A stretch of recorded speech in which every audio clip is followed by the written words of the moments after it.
दोस्तों, उद्धव ठाकरे ने फिर से एक बार वैसी ही शुरुआत की है, धुआंधार शुरुआत, जैसा कि लोकसभा चुनाव में देखने को मिला था।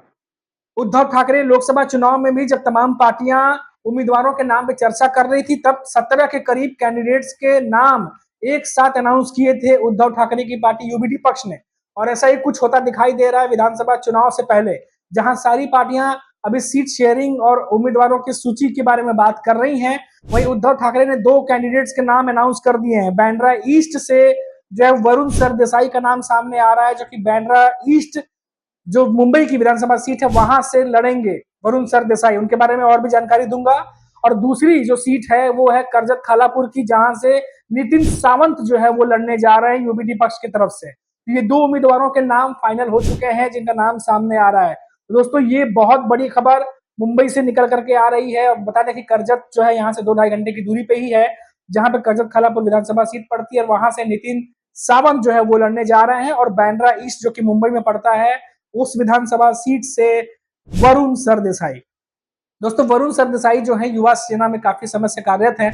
बताया जाता है कि 14-15 साल उनको हो चुके हैं, और आदित्य ठाकरे के चचेरे भाई भी हैं, और काफी सालों से जो है युवा सेना में वो कार्यरत हैं।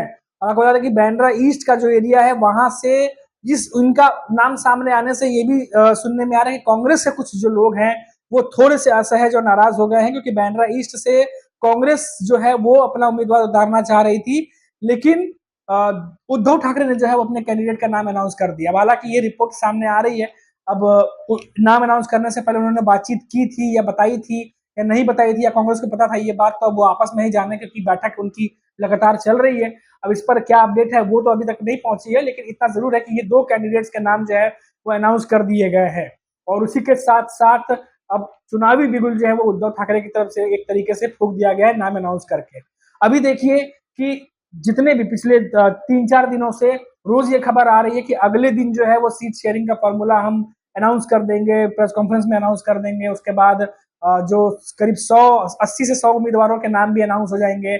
और अभी इस पर चर्चा चली रही है, और कभी भी किसी भी दिन प्रेस कॉन्फ्रेंस हो सकती है एमडीए की तरफ से या महायुति की तरफ से, और अनाउंसमेंट की जा सकती है। लेकिन इन सबके बीच उद्धव ठाकरे फिर से वैसे ही अपने दाव खेलते हुए नजर आए हैं। अभी आपको पता ही होगा उनकी सेहत ठीक नहीं थी, एंजियोप्लास्टी हुई और वो हॉस्पिटल से डिस्चार्ज होकर मातोश्री पहुंचे।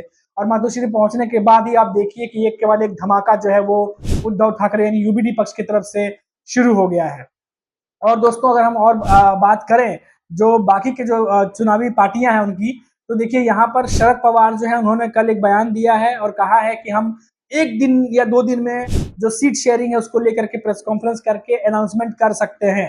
ये शरद पवार की तरफ से बात कही गई है। और जो सोर्सेस के हवाले से बात निकल के सामने आ रही है, बताया जा रहा है कि 90% जो सीट है, यानी कि 288 में से करीब करीब 260 या 65 सीटों पर बात बन चुकी है। एमवीए के भीतर सीट शेयरिंग ऑलरेडी हो चुकी है, और अब जो है वो एक से 1.5 दिन में जो है वो अनाउंसमेंट ऑफिशियल कर सकते हैं। लेकिन महायुति की तरफ से दोस्तों अभी भी पेच फंसा हुआ है, और बल्कि ये सुनने में आ रहा है कि पहले तो 10 से 15 सीटों पे पेच फंसा था, लेकिन अब जो महाराष्ट्र के सीएम है एकनाथ शिंदे, उन्होंने अड़ंगा लगा दिया है।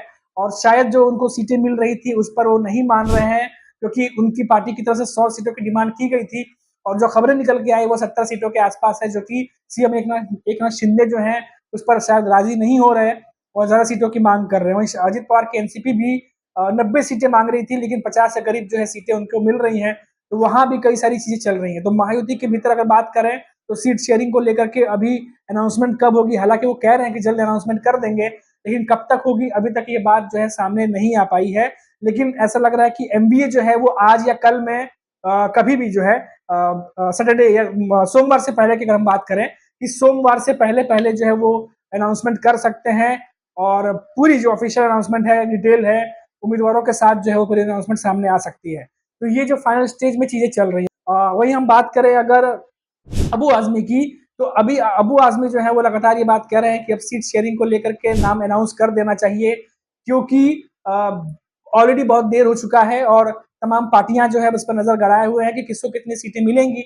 और कोटा के सपा के जो नेता हैं अबू आजमी, उन्होंने भी ये बात कही है कि कम से कम 10 से 11 सीटें उन्हें मिलनी चाहिए। हालांकि 2 ही विधायक हैं, और 2 विधायकों के दम पर अब 10-11 सीटें मांगना कहाँ तक जायज है, या उतनी सीटें मिल पाएंगी या नहीं मिल पाएंगी, ये तो आने वाला वक्त ही बताएगा, लेकिन उन्होंने भी डिमांड रखी हुई है और सपा की तरफ से भी जो है वो 10 से 12 सीटें मांगी जा रही हैं। तो अभी देखते हैं कि जो सीट शेयरिंग निकल के सामने आएगा उसमें कौन सी पार्टी कितना सीट लेती है। और जाहिर सी बात है कि 3 प्रमुख जो दल हैं, शरद पवार की एनसीपी, कांग्रेस और यूबीटी पक्ष, ये ही तीनों ज्यादा सीटें अपने पास रखने वाले हैं। और उसके बाद जो कुछ सीटें आपस में डिसाइड करके जो सपोर्टिंग पार्टियां, जो सपोर्टिंग दल हैं, उनको कितनी सीटें दी जाएंगी वो आपस में डिसाइड करके फिर फैसला आएगा। तो सबसे बड़ी खबर दोस्तों जो थी वो ये मैंने आपको बता दी कि मुंबई में पहले से ये सुगबुगाहट थी कि उद्धव ठाकरे जो है वो सबसे ज्यादा सीटों पर उनकी पार्टी चुनाव लड़ सकती है, यूबीटी पक्ष। और ऐसे में पहली जो कहते हैं कैंडिडेट, जो पहला नाम जो है वो अनाउंस कर दिया गया है मुंबई का यूबीटी पक्ष की तरफ से, जिनका नाम सामने आ रहा है वरुण सरदेसाई। काफी करीबी माने जाते हैं, आदित्य ठाकरे के चचेरे भाई भी बताए जाते हैं और काफी सालों से जो है वो कार्यरत है, 14 साल करीब करीब बताए जाते हैं। युवा सेना के साथ में जुड़े हुए हैं और काफी ग्राउंड लेवल पे काम करते हैं। और अभी हमने देखा भी कि जो सीनेट के जो चुनाव हुए थे, जिसको मिनी विधानसभा कहा जा रहा था, उसमें यूबीटी पक्ष ने क्लीन स्वीप किया था एबीवीपी को। और वहां से जो है ये एक तरीके से लहर उठी थी कि अब विधानसभा में भी यही जो है रुख देखने को मिलेगा। और शिवसेना ने आपको बता दें कि यूबीटी पक्ष ने तो होली भी खेली थी, तो विजुअल्स भी आप तक पहुंचे होंगे। तो अब जो बड़ा एक उलटफेर जो है वो करने के मूड में यूबीटी पक्ष नजर आ रहा है और मुंबई में सबसे ज्यादा सीटों पर यूबीटी पक्ष लड़ने जा रहा है, ऐसी खबरें निकल के सामने आ रही हैं। 36 विधानसभा सीटें हैं दोस्तों मुंबई में, उसमें से सुनने में आ रहा है कि 20 से 22 सीटों पर, करीब करीब 20 से 22 सीटों पर यूबीटी पक्ष जो है वो लड़ सकता है। और जिसमें से शुरुआत जो है वो पहले कैंडिडेट के नाम के साथ जो अनाउंसमेंट हुई है उससे ये शुरुआत हो गई है दोस्तों। तो ये बड़ी खबर थी मुंबई से जो मैंने आपको बताई। और अभी के लिए फिलहाल इतना ही, फिर लौटेंगे तो बात करेंगे महाराष्ट्र की किसी बड़ी खबर पर। तब तक आप देखते रहिए 4 PM महाराष्ट्र और मुझे इजाजत दीजिए। नमस्कार।